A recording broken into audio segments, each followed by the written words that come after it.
আলীগঞ্জ ক্লাবের উদ্যোগে চতুর্থ নূর মোহাম্মদ স্মৃতি ফুটবল টুর্নামেন্টের ফাইনাল খেলা অনুষ্ঠিত।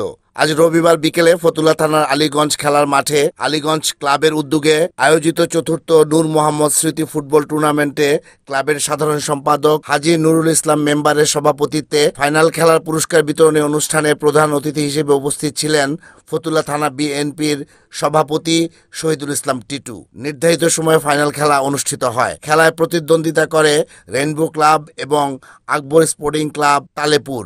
তুমুল প্রতিদ্বন্দ্বিতামূলক খেলা উপভোগ করতে পুরস্কার বিতরণী অনুষ্ঠানে বিশেষ অতিথি হিসেবে আরও উপস্থিত ছিলেন নারায়ণগঞ্জ চেম্বার অফ কমার্স ইন্ডাস্ট্রিজের সহসভাপতি মোহাম্মদ আবু জাফর, ঢাকা দক্ষিণ 18 নং ওয়ার্ড বিএনপির সাধারণ সম্পাদক হাজী মুক্তার হোসেন, সাবেক জাতীয় ফুটবলার ইহসান উল্লাহ ঈশা, ফতুল্লা থানা বিএনপির যুগ্ম সম্পাদক আনিসুর রহমান আনিস, পাগলা বাজার ব্যবসায়ী সমিতির সহসভাপতি সাখাওয়াত হোসেন শওকত, আলীগঞ্জ ক্লাবের ভারপ্রাপ্ত সভাপতি শামসুল হক, টুর্নামেন্টের আহ্বায়ক হাজী মোহাম্মদ আব্দুল হান্নান, সদস্য সচিব রফিকুল ইসলাম শামীম সহ অন্যান্যরা। প্রধান অতিথির বক্তব্য রাখেন শহীদুল ইসলাম টিটু। সমাপনী বক্তব্য রাখেন সভাপতি হাজী নুরুল ইসলাম মেম্বার। তুমুল প্রতিদ্বন্দ্বিতামূলক খেলায় ফলাফল না পাওয়ায় ট্রাইব্রেকারের মাধ্যমে 5-4 গোলে আকবর স্পোর্টিং তালেপুরকে পরাজিত করে রেইনবো ক্লাব চ্যাম্পিয়ন হওয়ার গৌরব অর্জন করে। খেলা শেষে সেরা গোলরক্ষক, ম্যান অব দ্য ম্যাচ, সেরা গোলদাতার পুরস্কার প্রদান করেন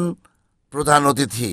খেলায় রানার আপ আকবর স্পোর্টিং ক্লাব তালেপুরের হাতে রানার আপ ট্রফি তুলে দেন প্রধান অতিথি সহ বিশেষ অতিথিবৃন্দ এবং চ্যাম্পিয়ন ট্রফি তুলে দেন রেইনবো ক্লাবের হাতে।